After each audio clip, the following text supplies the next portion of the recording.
That was an awkward start. Hey, welcome everybody. I'm Bob Krell. I'm your host and founder and publisher of Healthy Indoors Magazine. And thanks for joining us this Thursday. Some of you may be watching us live. Some of you may be watching us recorded after the fact. These are all good ways to get to us. We are live streaming on the Healthy Indoors online global community right now, as well as on Facebook, YouTube, LinkedIn, and several other places. So, great show coming up today. We're going to be answering the question of how is there another methodology or that we may be able to start assessing mold in the indoor environment. And joining us today will be two great guests, but I first want to put a little pitch out here for the Healthy Indoors online community, because in the event you're not watching the show live on the community, you probably should be, and you can watch it afterwards here.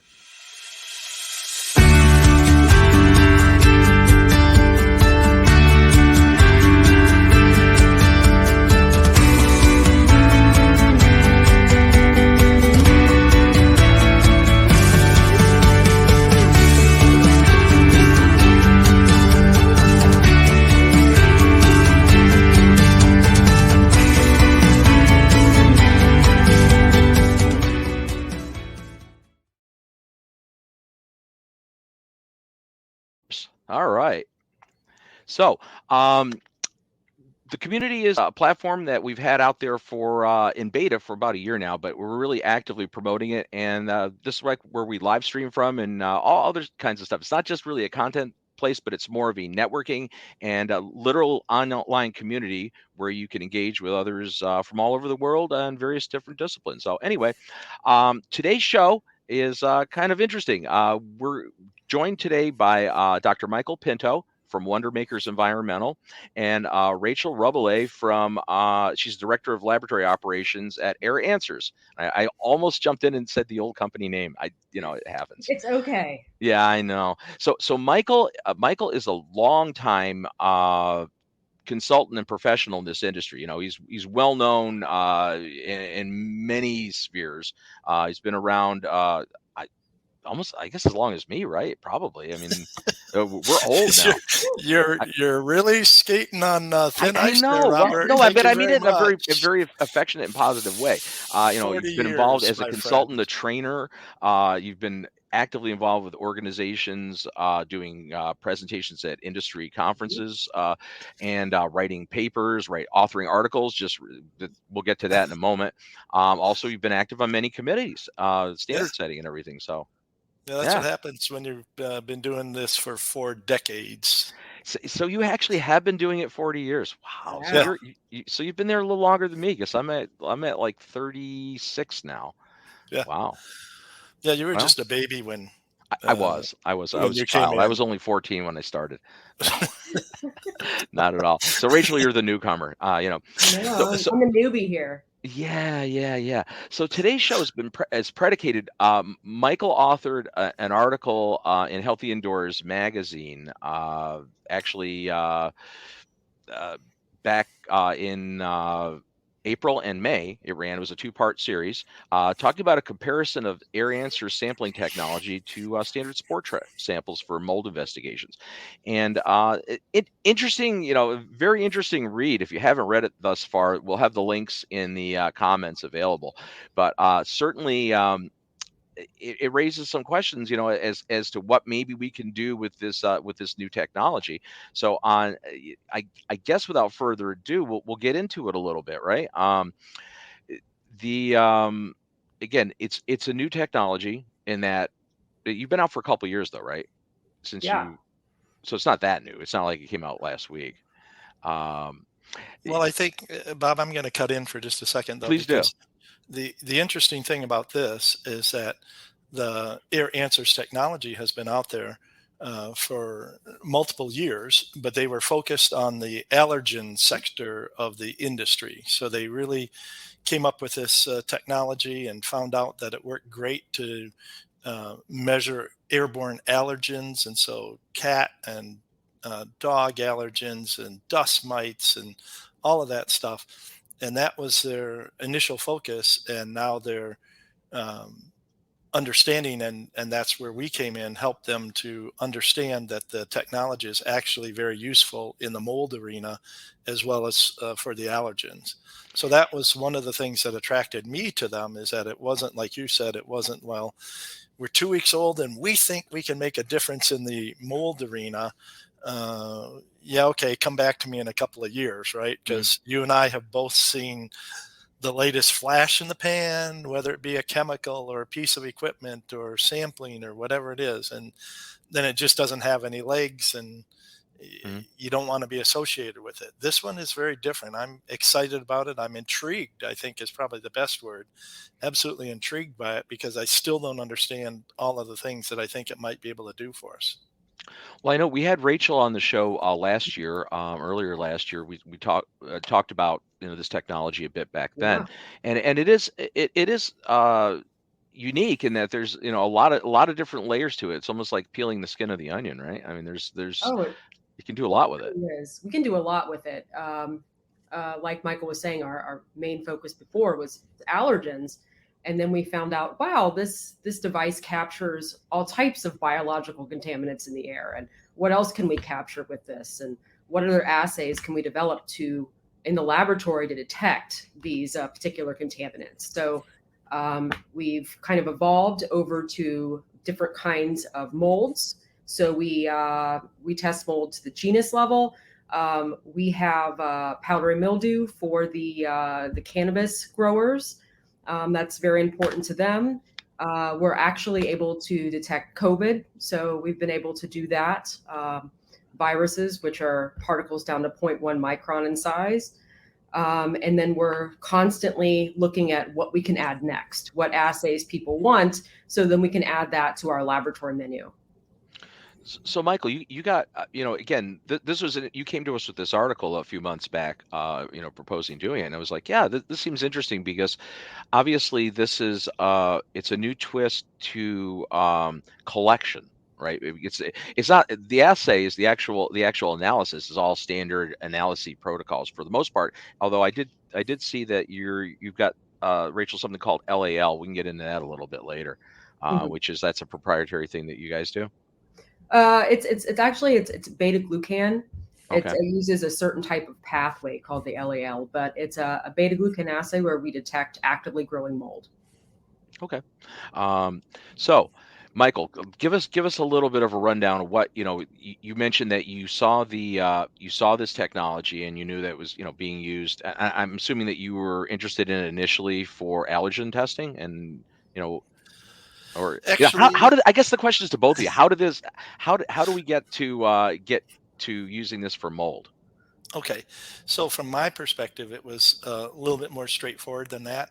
I wasn't much aware of the technology, and I do my best to, you know, read Healthy Indoors and look at the ads and talk to people and get to as many shows as I can and that sort of stuff. And actually met the Air Answers people at a trade show, and then just being the jerk that I am, I always go up and talk to people and you know pressure them with questions about how the things work and what's going on. And uh, of course, they were able to answer all sorts of interesting questions. And the next thing you know, we're developing a bit of a relationship and starting to figure out how we might be able to help one another. And so the study, Rachel, this study was done with multiple people did this, or was this just something that you did? You partnered with Wonder Makers to do this. I know for the No, article it was Wonder Makers, but this was actually done through Doug Hoffman in Florida. So we worked with some of the indoor air quality specialists who were in Florida, and we did the testing with them. So oh, okay. So I was under the impression that Michael did it. So that's my first mistake of today's show. Um, Well, the answer there is that the sample collection and the development of the sampling protocol and everything, that was done between Air Answers and Normie. And then, um, as often happens in a situation like that, you generate this massive amount of data. And so we were um, thrilled and pleased that they thought that we might be the people who could help make sense Yeah. Got out it. of all this information, just because of the experience in the industry. And as you well know, Bob, we've done these sorts of papers, and just having somebody else look at the data that isn't part of the AirAnswers Yeah. team. Hmm. Well, you're The no Just stranger to system white papers. Michael's analysis. definitely no stranger to the white papers. uh, Oh, he did an amazing job. And also he was good at taking all the data and putting that into a story that makes sense. Because with his vast experience, he has the ability to look at that and know exactly what those numbers mean and how to put those together. So it was, And that's, honestly, that's, having been a consultant for a lot of years in this industry myself, that's one of the things that understanding, be able, collecting data is not nearly as hard as being able to decipher what data means. exactly. It's you're a Exactly. oh yeah. technician as far as collecting data, but it actually, gleaning some, some valuable information is tough. Um, so Rachel, you mentioned earlier, just you briefly touched on ability to detect viruses such as Yeah. SARS-CoV-2. Yes. So yeah, so that's tell us a little bit more about that. I'm just curious. Not Well, not to get off we on a tangent, actually, but you piqued my interest. ooh, well, that's great. We actually have done quite a few studies. We've been in a study with, and we're mentioned in a paper through the University of Nebraska.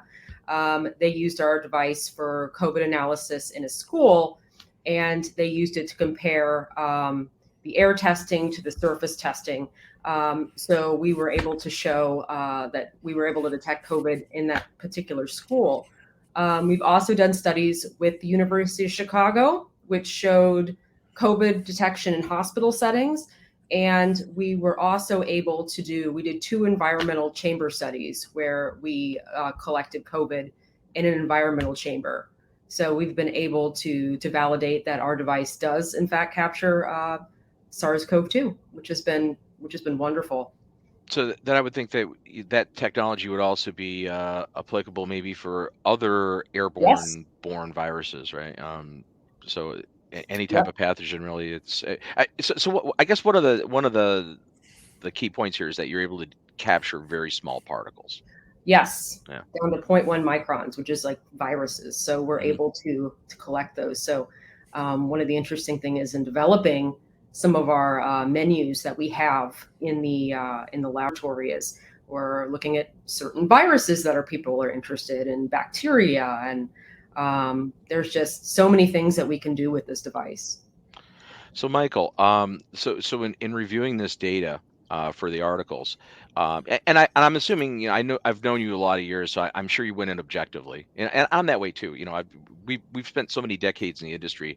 I always have a bit of skepticism on anything because I've had a lot of things shoveled my way that weren't, really weren't accurate.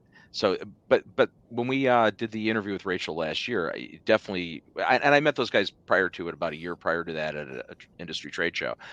Very interested in this whole technology.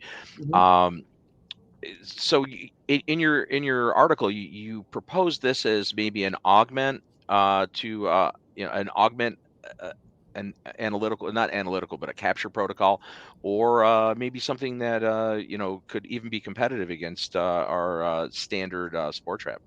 Mhm. So S- that being uh, said, so what are your thoughts on that? I'll have to apologize on that one, Bob, because you cut out, and I Oh, think it might have been my internet connection there. We don't have the most stable here at oh, the that's okay. So my office. question for you, Michael, was, is so you had a chance to review this data on the Air Answers collection, comparing it in a small field study. It's a 5-house field study, Right. Yep. um, versus Spore Trap, standard Spore Trap collection, and so get to the short order. What are you finding that came out that surprised you or new and different? Okay. So two main things really hit me, and one was, if it is going to be something that is going to be useful in the industry, um, then we should be getting some similarity, if not, 100% matching with other sampling systems. Uh, if Air Answers comes in and says we are so different that you can't even compare your past results to what we're doing, that would give me pause and say, well, I'm really, aren't we measuring the same air? Now, I think everybody who's done this for a little bit understands that there's that whole variability issue. You can run two spore trap samples side by side and have different numbers. But if you do enough samples side by side, uh, you should be able to start see some similarities in the data. And so that was the first thing that I was excited about, is that there is that similarity, but not exact sameness between what we're getting on the mold side with the air answers and what we were getting with spore traps. So that was exciting. The other thing that I found very interesting was by adding the beta glucans and the mycotoxins to the air sampling, which I'm not familiar with absolutely every sampling methodology in the world, but those are things that haven't seen in practical use in our field anyway. To be able to get the mycotoxins with all of the input that we're getting on mycotoxins these days, and the interest that we're getting on that area from the doctors and the contractors that then have to clean this stuff up. Uh, to me, that was exciting to see that on the AirAnswers. And then to find out that, fortunately, not every house that has spores in it in the air has mycotoxins in the air. And that matches up with my common sense as well, that the mycotoxins are only produced by certain molds, and generally when they're under stress, right? You can have Stachybotrys, but if it's fat and sassy and living in a water damaged piece of drywall that's not being, attacked by bacteria or other sorts of mold, why would it waste time creating poisons, which is basically what the mycotoxins are? So there just was a whole lot of stuff from, admittedly, as you said, a very small sample size, that still seemed to validate some of the, um, you know, new uh, opportunities that the AirAnswers brings to the field. One of the things that this graphic was from the article that we published a few months back, and what I found striking is that when on the far left you're comparing a typical spore trap sample. So the standard I would say would be 5 minutes at 15 liters per minute. So you're collecting about 75 liters of air in a typical spore trap, very short excursion, a 5-minute excursion. And in this small study, Rachel, right, and Michael, you did multiple intervals. That's why you have multiple AirAnswers devices. There are 1 hour, a 2 hour, I think there's a 3 hour, and then there was like a 1 day and 5 day. Did I leave one out? No, that sounds about right. Actually, there were 2 1 hour. Well, 1 hour. Sorry. Okay. Yeah, So that's 2 that's hour. how you get 6 there. But those are the intervals. Exactly Mhm. right. So that in of itself is unique because we're used to, and again, I would argue that Spore Trap is, we've had other guests on in the past that have really challenged Spore Trap as the de facto default for, mold consulting. And I'm a consultant too. And, I think it's a tool in the belt, but, certainly there's vast limitations to Spore Trap sampling and analysis and interpretation across the board, right? I mean, but it is a tool that is commonly used, to your article, Michael. It's very regularly used. So I guess that's the one to compare it against. Not necessarily saying that spore traps are the gold standard for what we should be doing, but they are what we are doing. Mhm. Leaving it at So, that. So this is unique that you can take different, extended intervals in a space, correct? Yeah. well, I Well, think, go ahead. I'm sorry, I was going to cut in and just add to the other No. point there, Bob, that they're all tools. And that's the attitude that I take in the industry, is that, you can do a great inspection without taking samples, but a lot of times you do need the samples depending on what you're doing with your inspection. And the key in my mind is to understand what is it that the AirAnswers can bring to us, that it's a tool that other tools can't. And so to me, that's what we really want to start to focus on, is how can this tool be useful to the indoor air quality professional, because it offers something that some of the other tools do not.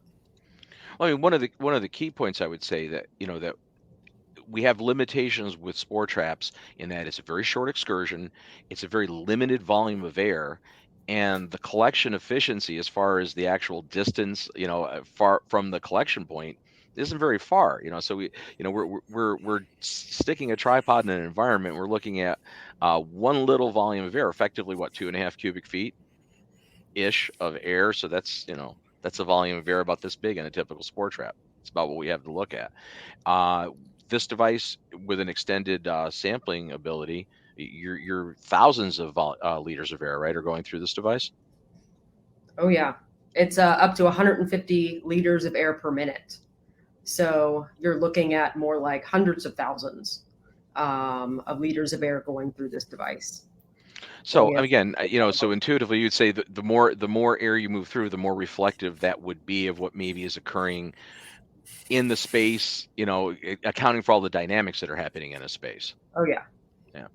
Definitely. And that's been I was gonna say that's been one of my trepidations as a consultant all these years, is that we take these 5-minute excursion samples to get a couple cubic feet of air, and then many people in the industry try to extrapolate that into be 24 hours a day, 7 days a week, 365 days a year for a space, and it's like, whoa, that's a big leap of faith.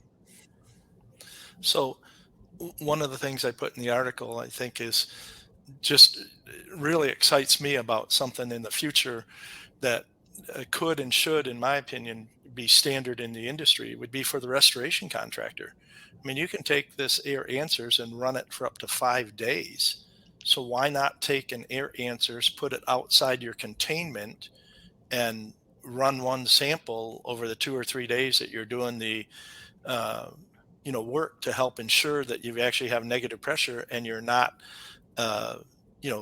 allowing excess spore levels or anything to migrate out of your containment into the occupied areas of the home.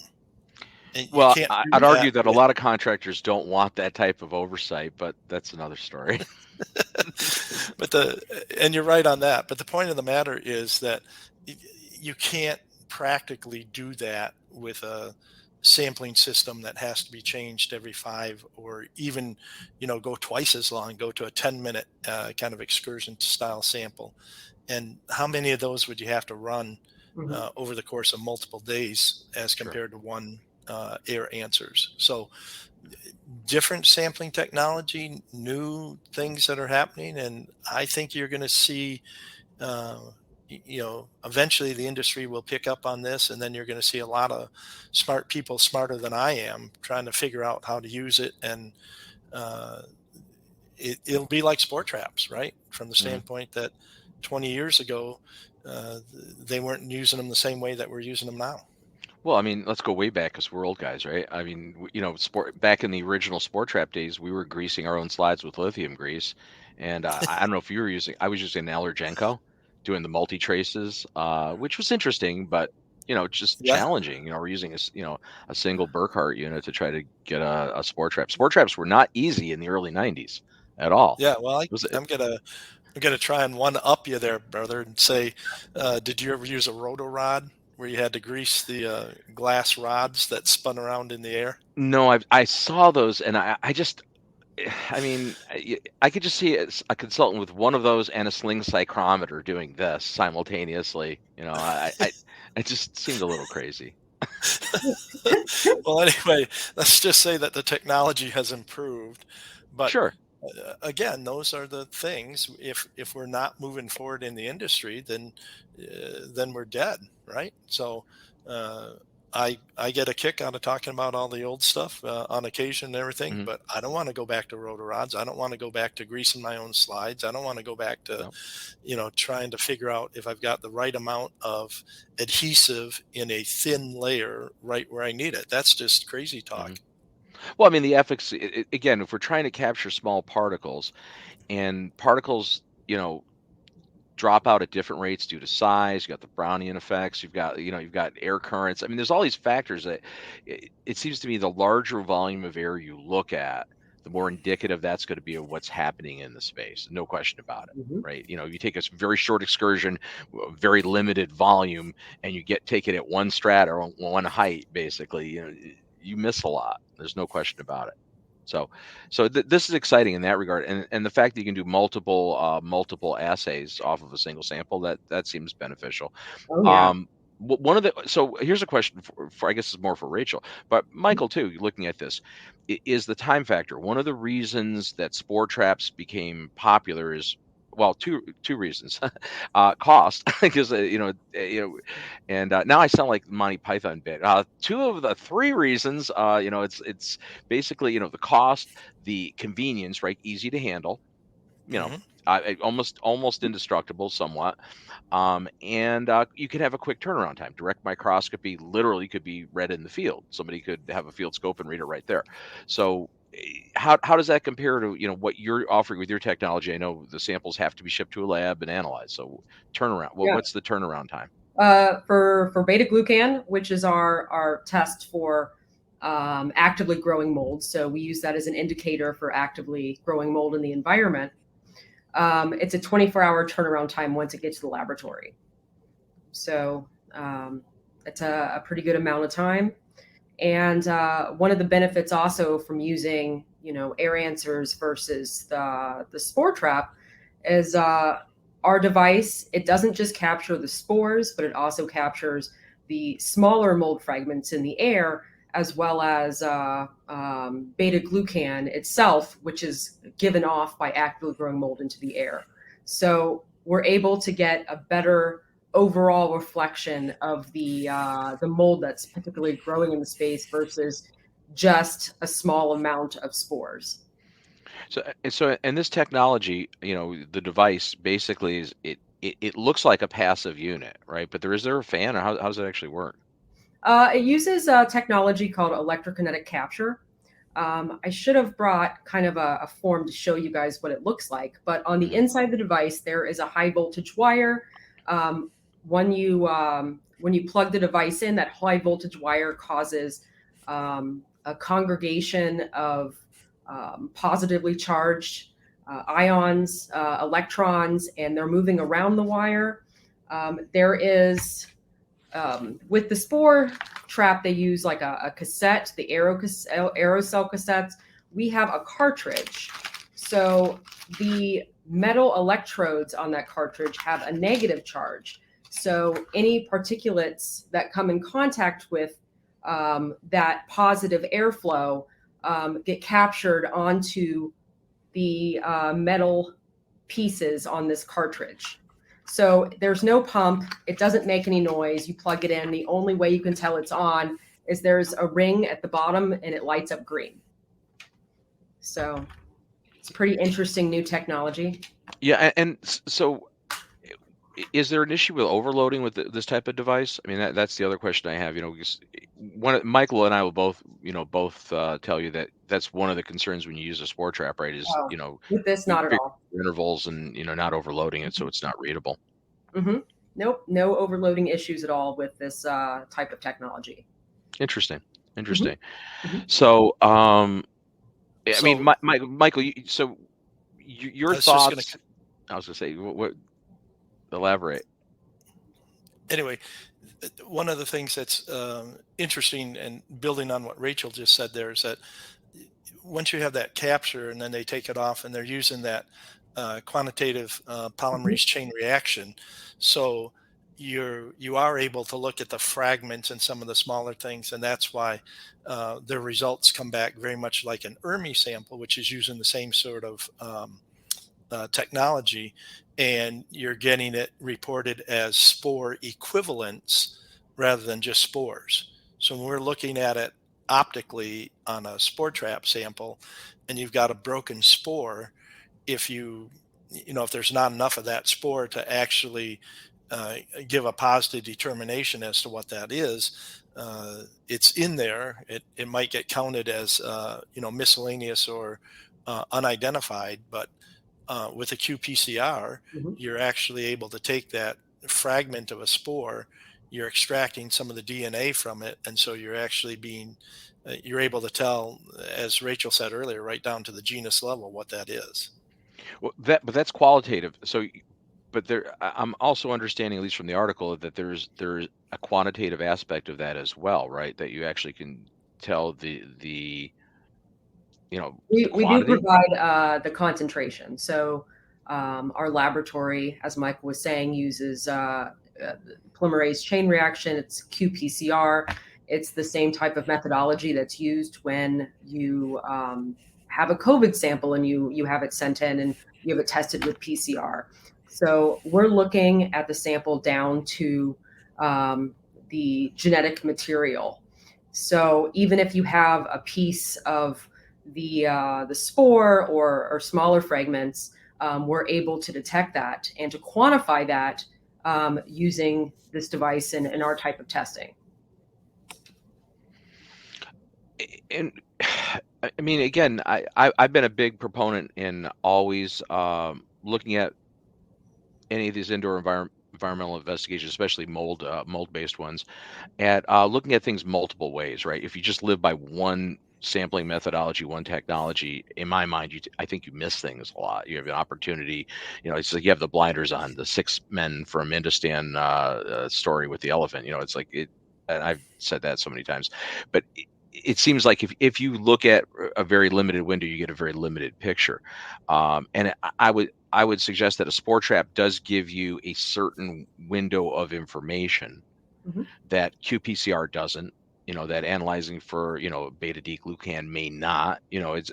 So I'm not, in my mind, I'm seeing that as as this is an augment technology. Maybe am I totally off base on that, or how do you guys see it?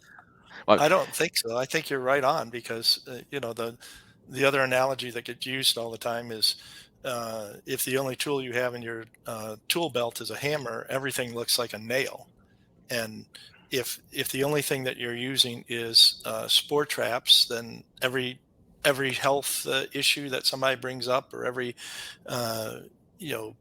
problem that comes about is going to be a mold problem, and that's not the case. I just, as an example, did a rather large inspection, used AirAnswers, used spore traps, used mycotoxin testing, used Instascope, and then even did VOC sampling, and was surprised that some of the bigger issues were the VOCs as compared to some of the mold things. They were all there. They were all all sorts of things going on in the home, but the volatile organic, the chemicals, are something that was probably one of the most important aspects of the findings as compared to some of the other things. Yeah, and I think there has been with the advent of these Spore Trap cassettes, and there's several different brands out there. I think there's been maybe a flood of people into the industry that maybe are, I'm not going to say ill-informed, but maybe not fully educating on understanding what they're doing, and they use that as their pass-fail for an environment. A Spore Trap reading in an environment is either good or bad. But it's like, yeah, that's one like small piece of the puzzle, clearly. And it seems like at least this technology, that your company's bringing to the table, Rachel, at least has the opportunity to do multiple assays and look at multiple parameters simultaneously. So that seems valuable for a longer excursion too. But the efficacy for the 1 hour excursion, though, I mean, I looked at the limited data in the article, and it did look like you had it lined up similar, the beta glucan analysis in a 1 hour sample versus the longer duration samples. So has that been what you've seen in the in the use of this device? Is like the shorter excursions? Okay. We do have the ability to do the 1 hour samples, and we have done quite a bit of testing, so we've been able to validate that we're able to do that. I will say that similar to using the 1 hour sample and the spore traps, if somebody's coming into the room and picking up a bunch of things, you're going to see that peak, even if you have that 1 hour sampler that you are running. So if you're going to do the 1 hour sample, it's best to do it in a room where people aren't going to be moving around a whole bunch and possibly kicking up that mold into the air. So with the 1 hour sample, what's not the 1 hour, but with the 24 hour, you're not seeing that variability over a period of time. So you're getting a big overall picture.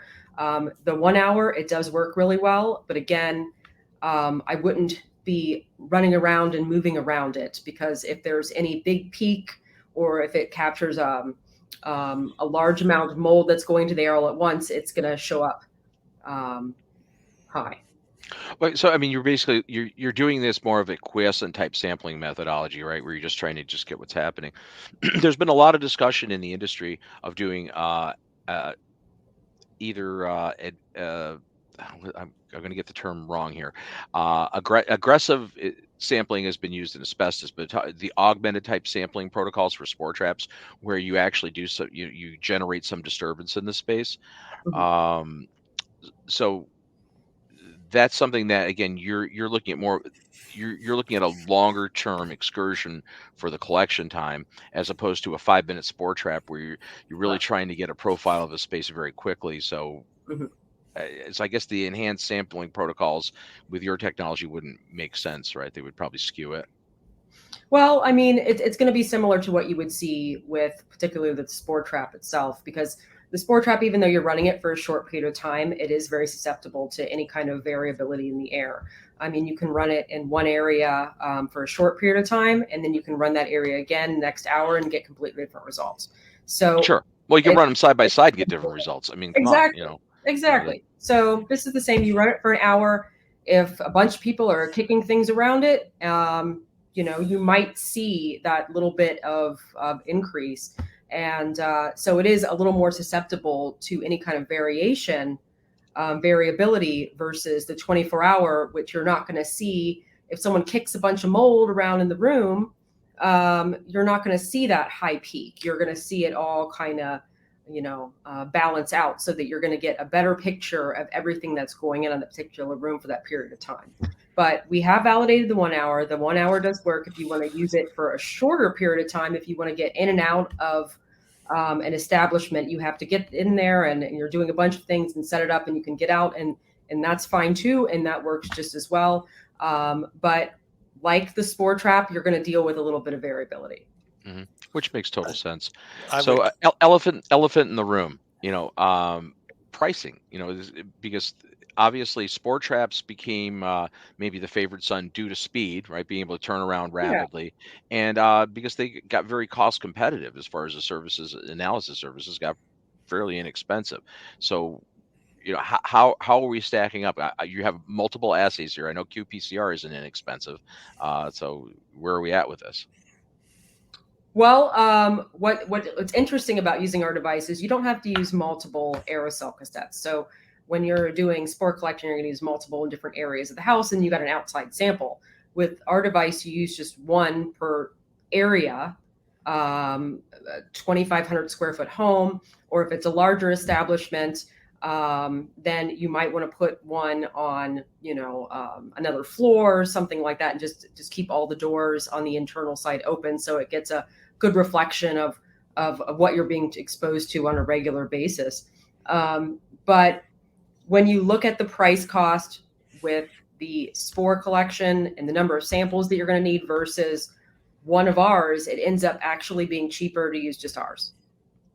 Okay. I mean, that's fair enough.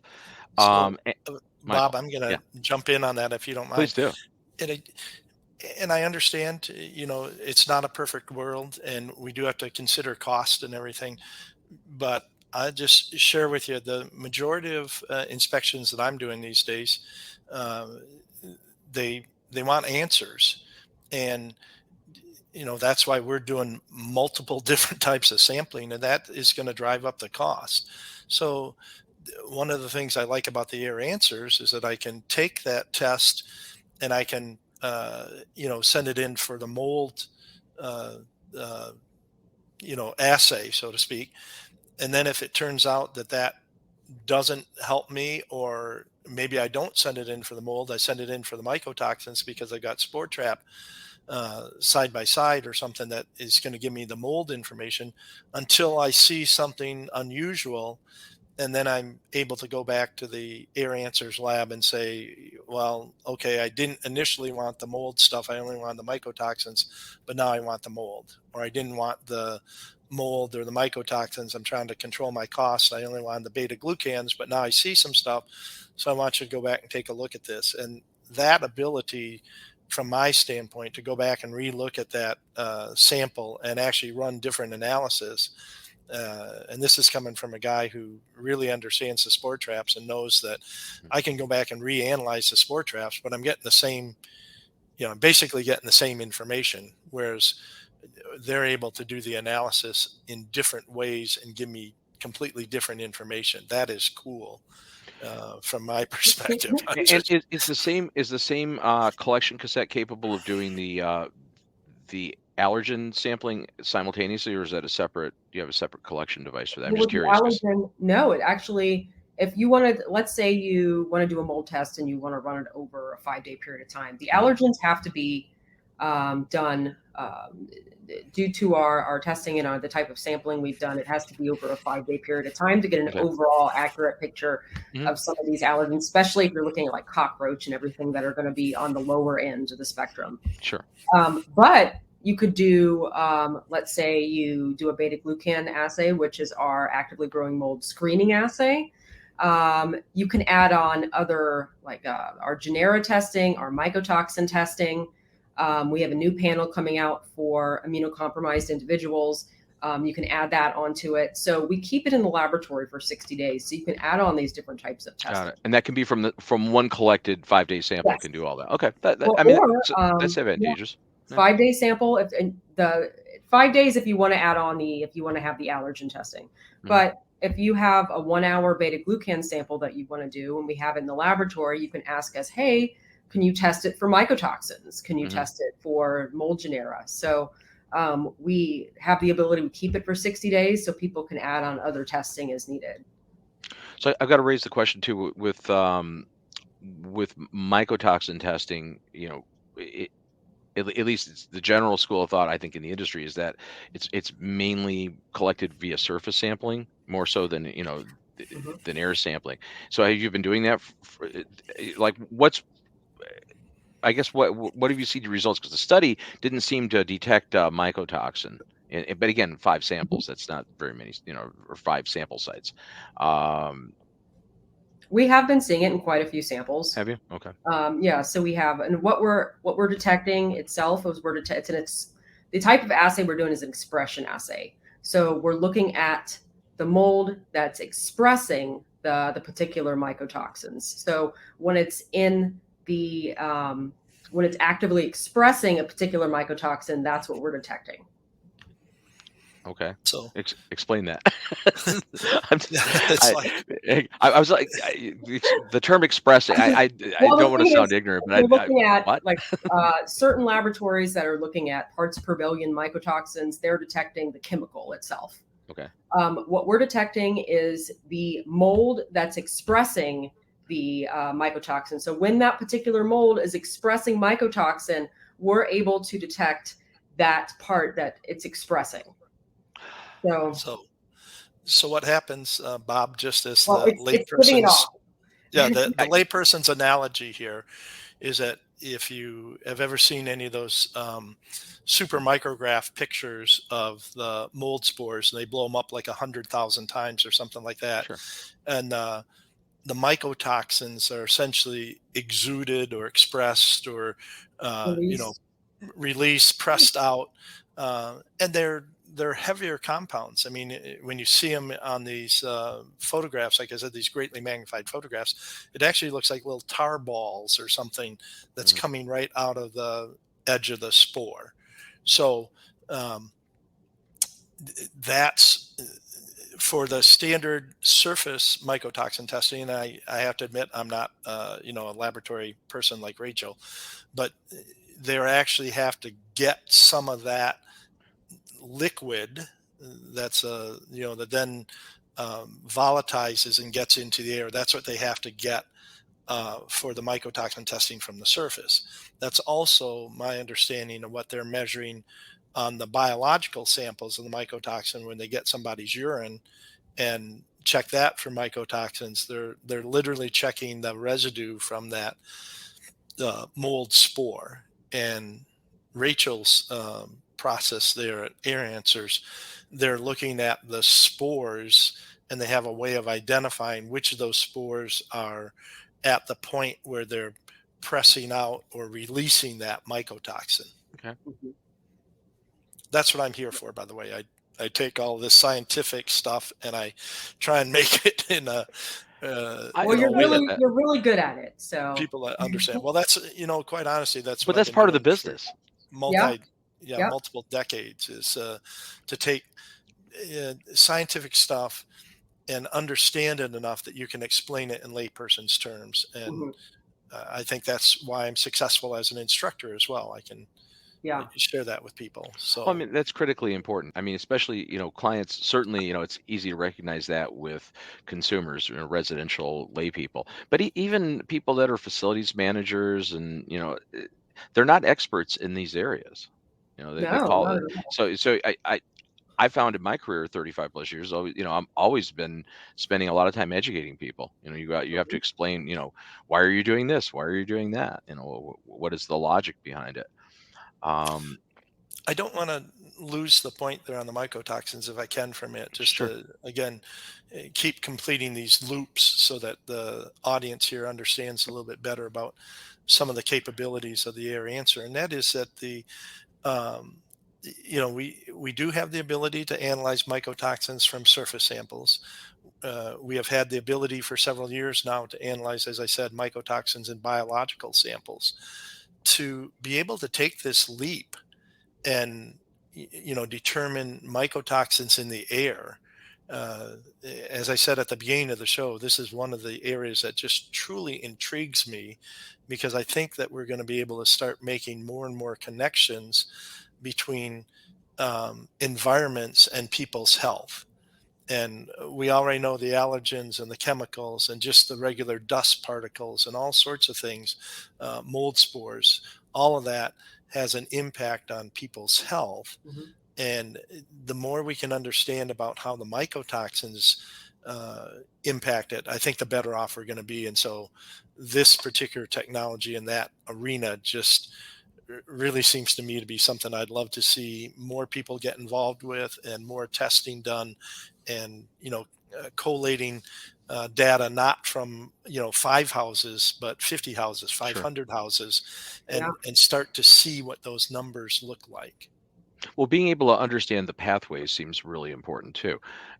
Because again, a lot of, we've got a lot of data on mycotoxins being ingested and what clinically happens with that. There's tons of data on that. Correct. But the inhalation pathway has always been the one that's been suspect. And everybody says we don't know enough. And we haven't had a way to really analyze, that in an aerosolized form really very well. Mhm. And worse yet, I would go farther as to say that the aerosolized or inhalation of the mycotoxins has been rejected by a lot of people as having enough impact on individuals to actually be creating some of these ill Mhm. health consequences. So I'm interested in disproving that non-scientific assessment at this point.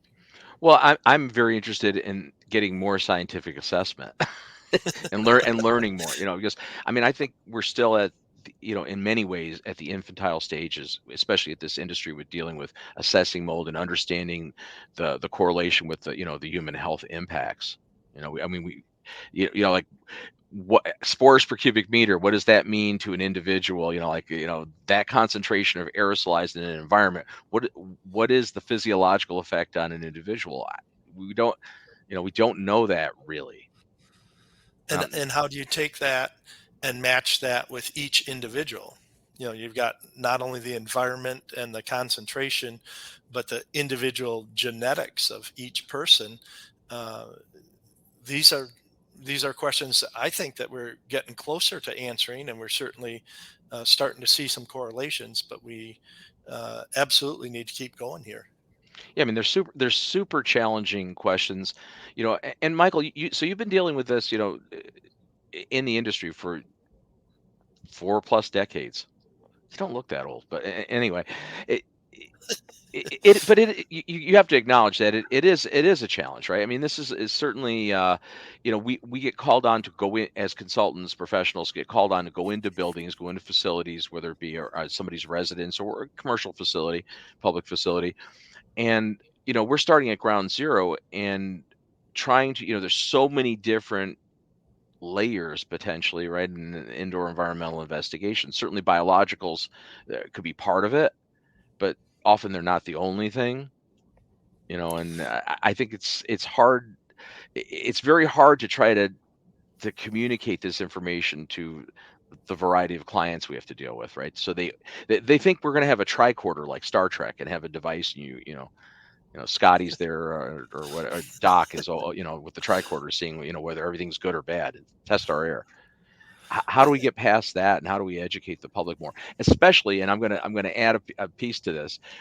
We're coming off, or at least starting to get to a waning point with this global pandemic. I mean, certainly it's not over, but we have an acute, I think, awareness in the general public of indoor environmental issues now, right? Air issues. People are a little more tuned to that, having had 2+ years of this pandemic. So how do we take that and translate that into moving this forward and making, you know, substantive change and, positive actions? I'm going to throw that at you, Michael, with all your years of wisdom. Well, I appreciate that. So no, you don't. The quick rephrase of that question is that people expect us to have answers, and many times we can provide answers. And I don't want to overemphasize the few cases where we can't, but the reality of the situation is that given the limits that we're seeing in terms of how we can do sampling and what we can do from an investigation standpoint and all of the rest of it, there are some cases that it's just difficult to come up with an answer. And that's why I'm so excited about the AirAnswers, because it's another tool that we can utilize to help resolve some of these questions in our clients' minds. And just like anything else, like we've been talking about throughout this, you have to know what the capabilities are of the tool. You have to use it properly, and you have to know how to interpret the information. And we're just at the front end of the curve with the AirAnswers on answering some of those, or addressing some of those issues of it. And that's why I continue to say I see a bright future for it. Because it fills in some gaps that we have when we're using other pieces of technology. And regardless of that, regardless of the fact that we now have AirAnswers, there's still going to be some, situations and some questions that we can't answer, all the homeowners or the business owners' concerns, because it's, it's a complex mix. Yeah, it's a real world, right? Yeah, I mean, there's so many potential constituents and factors involved here. A lot of variables. This is not, again, there isn't a single device that analyzes. There's not a single parameter, and then physiologically, all of us humans react different to these different constituents. So, in many cases, so it's challenging. Exactly. And the one I was telling you about earlier, I mean, all these years of experience, and it certainly seemed like this was going to be a mold issue, and there's water damage, and we're finding pressure differentials and all this other stuff. And as it turned out, this case in the Washington, D.C. area, the VOCs, the chemicals, the one of the basic steps that we take in terms of some of our, indoor air quality analysis for the last 25 years, turned out to be probably the biggest factor that's impacting the people in that home. We have a question from the audience. I'm going to read this question just because it'll take too long to get it up on the Cryon. It's from Terry Sofer. Hi, Terry. Happy you're here. His comment was, not every mold spore in the air has mycotoxins, so what? And no surprise. That does not mean no health hazards. Not expecting mycotoxin in every spore for a variety of reasons. If mycotoxin and non-mycotoxin species are present at some point, mycotoxins emit or can be emitted, and all molds are allergens. Mycotoxins are emitted by all cells of mycotoxic species, not only by spores. That was, I know it's a long one. Okay. It was a lot of words there, and that's why I didn't try to even bring it across here. So I guess the question is, whether or not it is. I guess the question here is the mycotoxin actually the litmus test we should be looking for or not? I think, to paraphrase. Well, the mycotoxin itself, it doesn't have to be just the spore. That's correct. It could be other parts of the mold that's expressing this particular mycotoxin in the air. We're just now kind of starting to collect this information. We've got quite a bit of information so far that we were able to detect the mycotoxins in the air. So the types that we are detecting are actually being released. Now, further down the line, once we collect, thousands of particular samples, we can go back and do kind of a meta-analysis of, where they were detected, what the genus is, because we also looked at the mold genera in those samples as well. So we can do kind of an overall comparison and learn some more information about that. But right now we're just starting to see detection of this in the air. Great. And I don't know if I responded well to that, but that was solid. Yeah, I'm not sure how to separate the question out of there from some of the statements. Yeah, it was more, it was a long one. It was a long one. Yeah, but I do agree with what Rachel said from the standpoint that, and our questioner, from the standpoint that yes, a lot of the different molds that are called toxigenic mold can release the mycotoxins, and as I was explaining earlier, they don't always do that. But the fact that they're there and there's those types, I absolutely agree. That means that if the conditions change, the environmental conditions change, that patch of Stachybotrys that wasn't producing stachycillin yesterday or this morning could start doing that. I'm not sure how you get around that in terms of, other than having these different sampling methods and having as much information as possible and not ignoring the implications of that. If I have Stachybotrys in the air, that's a bad sign to me. If I have Stachybotrys in the air on a Spore Trap sample and I've got stachycillin expressed and captured in the AirAnswer sample, that's another piece of the puzzle that's telling me not only is it possible, but at that time that I was sampling, it was actually happening. So to me, that's additional information to give to the homeowner, and particularly if that homeowner is having health effects that their doctor or their functional medicine person has said could be related to the mycotoxins in their system. So, well, I mean, clearly, if we look at it just through one lens, right, one sampling methodology or one way of, looking at the environment, it's like trying to understand what a jigsaw puzzle looks like holding one piece, right? And so the more pieces of the puzzle we have, I guess to summarize, the better picture we get of what we're actually looking at, and we can make more of a informed observation and decision as to what's occurring and what to be done with it. So this is exciting stuff. So I'm really, I love the articles. I love that was up there. Rachel, I'm happy that you were able to come here and talk a little bit of tech on the Thanks products. for And Michael, it's always a pleasure to have you anyway. It's like you bring an interesting, very calm perspective to things. He's such a calming. Yeah, he's more calming than me. I have a tendency to get more erratic, So one of the things I do want to mention, so many of you may be watching this broadcast on somewhere else other than our online community. You may be seeing it anywhere, actually, and any number of other places, Facebook, YouTube, LinkedIn. But I would like to point out that we do have the online community, and it's something that you may be interested in. If you're not part of it, you're not watching it there. This is an online portal that we launched at Healthy Indoors a while back. Now we're going full blown and pushing it, and it's a networking platform. If you notice as you look at it, it looks a lot like a social media platform, but it's a bit more than that. It's social media plus content plus live streaming plus on and on and on. And we have that ability to actually mold it into whatever we want. So we're super excited about this platform, and we're really encouraging people to take a look at it. It's you can learn more about it at global.healthyindoors.com. If you're already watching the show there, you can poke around. Obviously, getting a membership gets you a lot more access to it, so we'd highly recommend that. Certainly, I'd like to again thank our guests joining us today, Michael Pinto and Rachel Reboulet. Great to have you guys here. It was an interesting discussion. I'm sure we're going to hear more about this technology and applications for it going forward.